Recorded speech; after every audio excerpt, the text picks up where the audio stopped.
Président, distingués membres du Conseil, permettez-moi au nom du gouvernement et du peuple de la République démocratique du Congo d'exprimer mes remerciements pour la convocation de cette seconde réunion en 48 heures sur la situation sécuritaire dans mon pays. Je tiens à saluer l'engagement de la présidence algérienne du Conseil, ainsi que les efforts constants de ceux qui, malgré les vents contraires, œuvrent sans relâche pour la paix et la sécurité internationale. Avant de poursuivre, permettez-moi de saluer le sacrifice ultime consenti au cours des dernières 48 heures par les soldats de la paix de la MONUSCO et de la SAMI-DRC en République démocratique du Congo. Je rends également hommage au courage et à la résilience des forces armées de la République démocratique du Congo, ainsi qu'à la mémoire des populations civiles congolaises victimes de l'assaut impitoyable du Rwanda.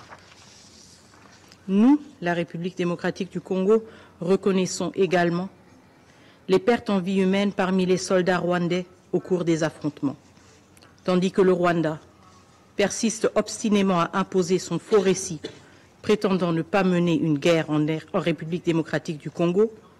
Cette position coûte cher aux familles des centaines de soldats rwandais tombés dans cette guerre insensée. Même si leur propre pays refuse de les reconnaître, de leur rendre hommage ou d'accorder à leurs familles le droit de pleurer leurs pertes, nous, la République démocratique du Congo, savons combien la guerre dépasse toutes les frontières. Nous reconnaissons que la folie dans laquelle Kigali nous a entraînés fait des victimes partout.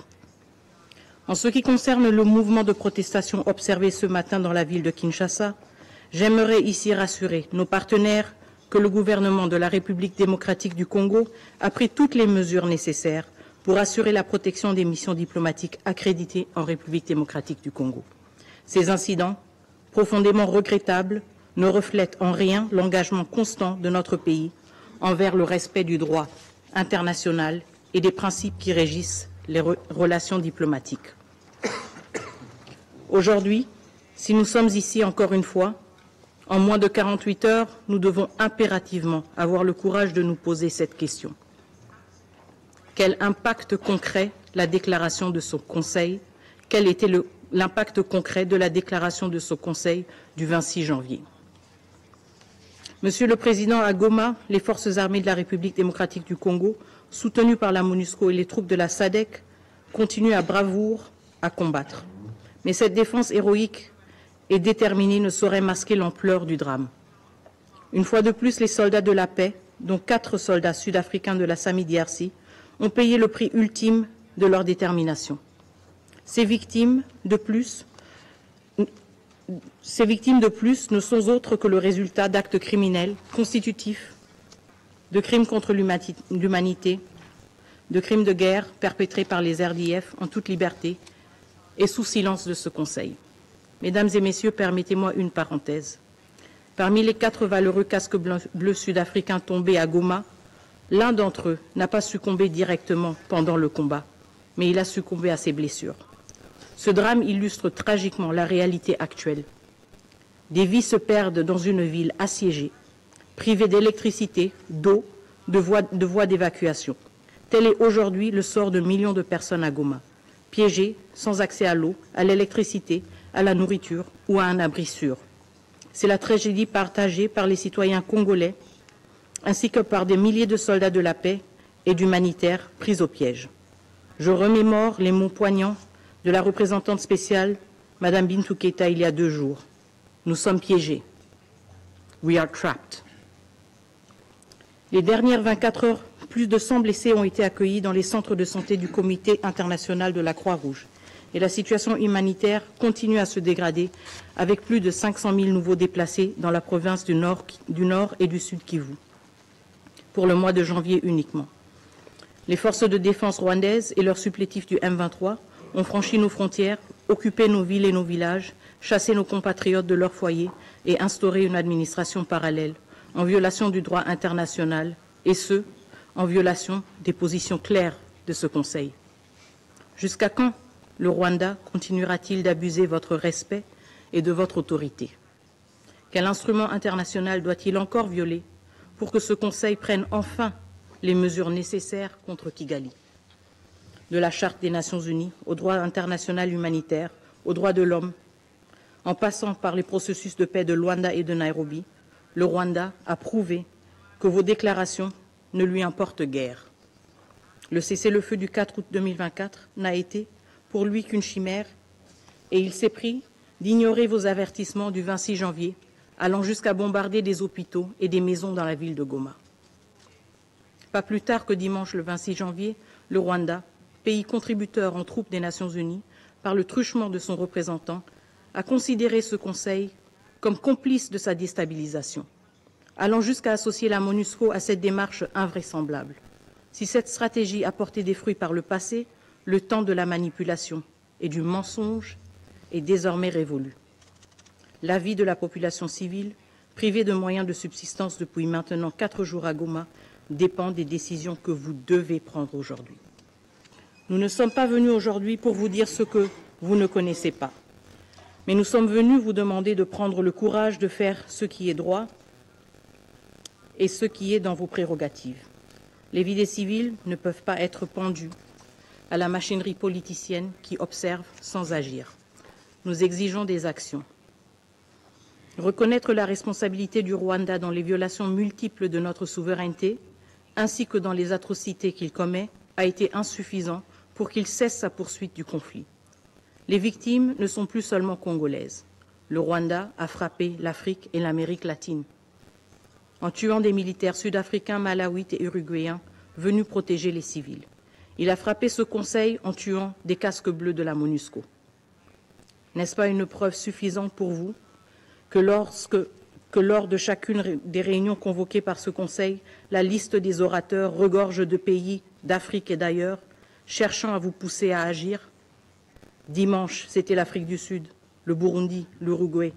Aujourd'hui encore, nous sommes rejoints dans un esprit de solidarité par nos frères et sœurs de l'Angola, de l'Afrique du Sud, de l'Uruguay, du Guatemala, du Zimbabwe, du Sénégal, du Burundi. Tous ont répondu, car l'humanité est en jeu. Tous sont venus voir ce que vous allez faire.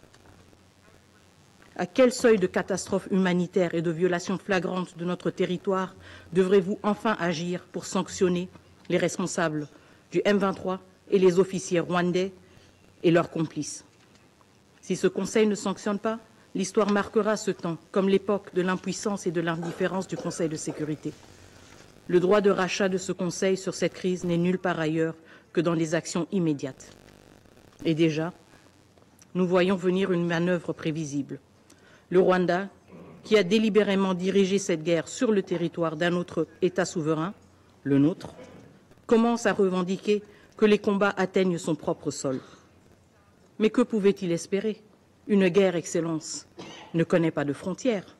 Elle est sale. Elle consume tout sur son passage, les forts comme les faibles. Les 72 dernières heures ne sont qu'un échantillon de la tragédie régionale qui menace. Une tragédie que le peuple congolais connaît depuis des décennies. Une tragédie nationale que ce Conseil peut encore arrêter et une tragédie régionale que ce Conseil peut prévenir par une action résolue et courageuse. Monsieur le Président, certains voudraient faire croire que l'inaction est une solution africaine. Nous sommes un pays africain sous attaque, mais cette attaque dépasse nos frontières. Elle est une attaque contre le multilatéralisme, contre les principes même des Nations Unies, contre chacun de nous. Laisser cette crise s'enliser sous prétexte qu'elle serait un problème africain, nécessitant une solution africaine, revient à trahir l'esprit de solidarité internationale qui fonde cette organisation et l'esprit de responsabilité, de sécurité collective qui justifie même votre présence comme membre de ce Conseil.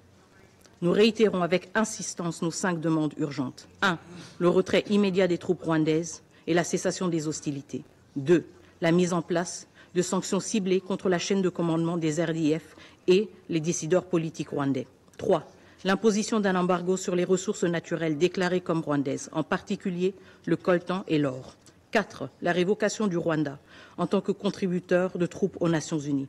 On ne peut être à la fois agresseur et prétendre jouer un rôle dans la promotion de la paix.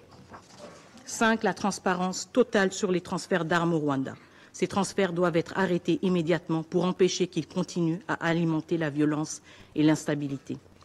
Monsieur le Président, nous sommes ici parce que C'est ici que le monde doit gérer ses défis. C'est ici, si ce Conseil échoue, la rue va s'en charger. Comme vous le savez très bien, la rue n'a pas d'ordre, ni de tempérament. Il y a 48 heures, devant ce Conseil de sécurité, nous avons une nouvelle fois attiré votre attention sur la déclaration de guerre du Rwanda contre mon pays. Une balle qui frappe dans le cœur ne saurait laisser le reste du corps indifférent. La République démocratique du Congo est en guerre et face à cette agression, l'inaction collective semble malheureusement embraser cette situation jusque dans sa capitale. Je réitère ainsi, encore une fois, que le gouvernement de la République démocratique du Congo condamne avec fermeté toute attaque contre les missions diplomatiques accréditées en République démocratique du Congo. Cependant, l'indifférence n'est plus une option. Ce Conseil ne devrait se permettre de rester passif, car chaque jour sans réponse concrète fait grandir le prix du silence. Le moment est venu pour ce Conseil de démontrer son courage et son engagement. L'histoire retiendra vos choix. Que cette Assemblée soit le rempart de la justice et de la dignité humaine. Je vous remercie. I thank